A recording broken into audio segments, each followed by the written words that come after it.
Investigators believe Alphonso Mosley has been attacking women for 10 years in Anchorage. They connected him to 3 sexual assault cases thanks to DNA. When the evidence was first turned over to the Department of Law, no charges were filed. Mosley remained free and justice was delayed until a 4th woman was attacked. On 3rd Avenue in May, near the Anchorage jail, a man offered a woman alcohol. She accepted. Then he asked her for sex. She said no. He asked if he could pay her for sex. No, she answered again. That's when the woman said he overpowered her. The details of her rape are outlined in a document filed by prosecutors. Eventually, the woman lost consciousness, prosecutors wrote, then woke up to the man raping her again.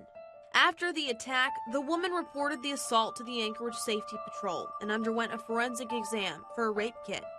The man was a stranger to her, but not to police or prosecutors. That's because nearly 6 months before the attack, APD detectives knew the DNA of Alphonso Mosley III tied him to 3 rapes. In October of last year, police got word from the crime lab. Alaska's DNA database had identified Mosley as the suspect in sexual assaults from 2009, 2012, and 2017.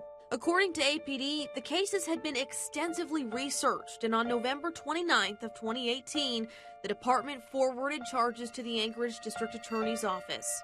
165 days later, the rape on 3rd Avenue became the 4th tied to Mosley. In July, DNA confirmed he was the suspect in that assault too. And in August, a grand jury indicted Mosley on first-degree sexual assault charges in 3 of the 4 attacks. The woman who was raped in 2009 has died. She did not survive the decade-long wait for justice. Her case will not be prosecuted. In a bail memo, prosecutors wrote, over the past 10 years, the defendant has sexually assaulted at least 4 women. Nothing suggests that he will stop. He presents a clear and present danger to the citizens, particularly women of Anchorage. So why did it take so long for the Department of Law to take action? And during that time, why didn't police alert the public about these sexual assaults or the man they believe is a dangerous predator? The Department of Law insists while it might sometimes appear there are delays, prosecutors are ensuring they have enough evidence. In an email, a spokesperson pointed to the DNA sample collected from Mosley in July as a reason for the delay.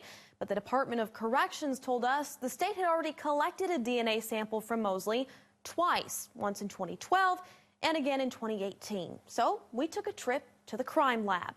When we come back, we'll help you understand how Alaska's DNA database works to help police catch serial predators and how important a duplicate DNA sample really is when it comes to removing a predator from the streets.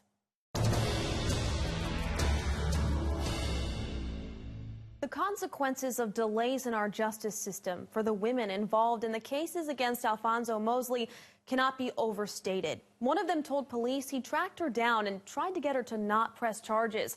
Another woman had struggled unsuccessfully for years to conceive a child with her partner and became pregnant as a result of the rape. The Department of Law is pointing to DNA analysis as a reason for the delay in removing an alleged predator from our community. We want to help you understand the tool used to link Mosley to these crimes. Work inside Alaska's crime lab is clean and precise. It has to be when getting it right could be the one thing between victims of crime and justice. And it's running all the pieces of copied DNA through this capillary. Michelle Collins is the administrator of Alaska's DNA database known as CODIS. The system holds DNA profiles from Alaska's convicted offenders and arrestees, and forensic samples generated from evidence collected at crime scenes and from victims. The purpose of CODIS is to generate investigative leads in cases where law enforcement may not have a suspect that they're looking at. And then these peaks underneath the bars. Collins agreed to explain CODIS to us and the lab's process. She's not speaking about any specific case, Although this interview does give us insight into the several months-long gap between when Alphonso Mosley's DNA was linked to 3 rapes and his arrest after a 4th alleged attack. The software is set up to look for what we call moderate stringency matches, which means really close matches. Those really close matches are then looked at and analyzed by scientists in the lab using a rigid confirmation process. If all the confirmation steps are positively affirmed or verified, we then institute a hit letter or a notification that is sent out to the law enforcement agency who submitted the case, advising them of the notification or the hit or the match in the database. Once you've sent the letter, is there any further DNA testing that should be done with that sample, like before the case goes to trial? So if the case is going to go to trial, one of the things that's included in our notification is that the agency should collect an evidentiary sample from that individual and submit that to us at the laboratory. And when we get that sample, we will run a DNA analysis on that. And that analysis is what then results in us issuing a scientific laboratory report where we're going to say that the profile from that person's sample matches the profile from that evidence. And we're going to issue match statistics, which are required for our DNA reports to be admissible in court. Does that include grand jury? Do you have to have that new sample and new testing and certification before a case can go to grand jury? No, a DNA report isn't even required for grand jury. Okay. They will just present the evidence they do have, and the grand jury makes the determination of whether that evidence is sufficient. So often cases don't have completed DNA analysis when they go to grand jury. Have y'all ever had an evidentiary sample come back and it contradicts what you had sent to law enforcement? Not in the time that I've worked here. Collins has worked here since 2003.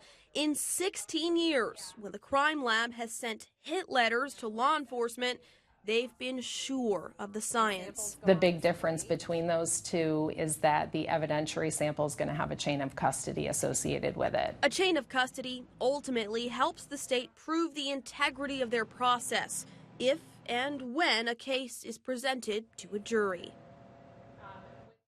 Prosecutors call Mosley a serial rapist, a dangerous predator, and an opportunist who's sought out vulnerable women for the last decade. While he is in custody tonight, we want to remind you he's considered innocent until proven guilty.